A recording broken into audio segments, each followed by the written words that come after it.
Satyabhama Institute of Science and Technology, Chennai. Satyabhama Institute of Science and Technology, Chennai.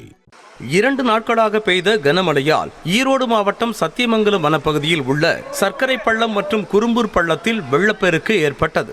இதனையடுத்து மாக்கம்பாளையம் செல்லும் பேருந்து நிறுத்தப்பட்டதால் சர்க்கரை பள்ளத்தில் கயிறு கட்டி ஆக்ரோஷமாக ஓடும் வெள்ள நீரின் ஆபத்தையும் பொருட்படுத்தாமல் முதியவர்கள் உள்ளிட்டோர் கடந்து சென்று வருகின்றனர்.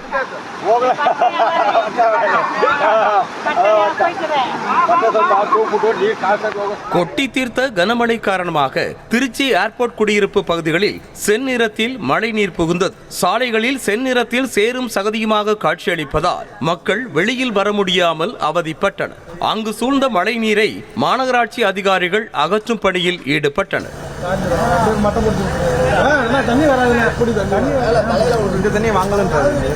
இரவு நேரத்தில் பெய்த அதீத கனமழையா கரூர் வெங்கடேஸ்வரா நகரில் அமைக்கப்பட்டிருந்த சர்க்கஸ் கூடாரத்தில் இடுப்பளவு தண்ணீர் தேங்கியது. மழை நீரில் குழந்தைகளோடு தத்தளித்த 4 சர்க்கஸ் குடும்பத்தினரை அப்பகுதி மக்கள் மீட்டனர்.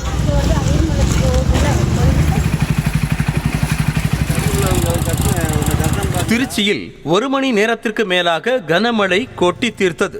இதனால் சிற்பி நகரில் புதிதாக அமைக்கப்பட்ட மின்சார டிரான்ஸ்பார்மர்கள் சாலையில் சரிந்து விழுந்தன. அசம்பாவிதம் தவிர்க்கப்பட்ட நிலையில் அப்பகுதி மின்சாரமே இல்லாமல் இருளில் மூழ்கியதால் மக்கள் சிரமத்திற்கு ஆளான நிலையில் சரி செய்யும் பணியில் மின்வாரிய ஊழியர்கள் ஈடுபட்டனர்.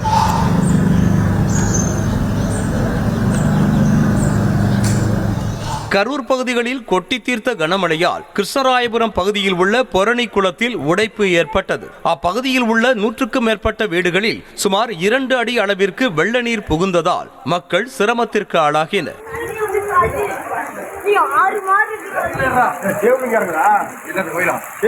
கள்ளக்குறிச்சி மாவட்டம் சங்கராபுரம் பகுதிகளில் தொடர்ந்து 2 நாட்களாக பெய்த கனமழையில் சுமார் 100 ஏக்கர் அறுவடைக்கு தயாராக இருந்த நெற்பயிர்கள் மழை நீரில் மூழ்கின. நெல்மணிகள் முளைக்க தொடங்கிய நிலையில் விவசாயிகள் கவலை அடைந்துள்ளனர்.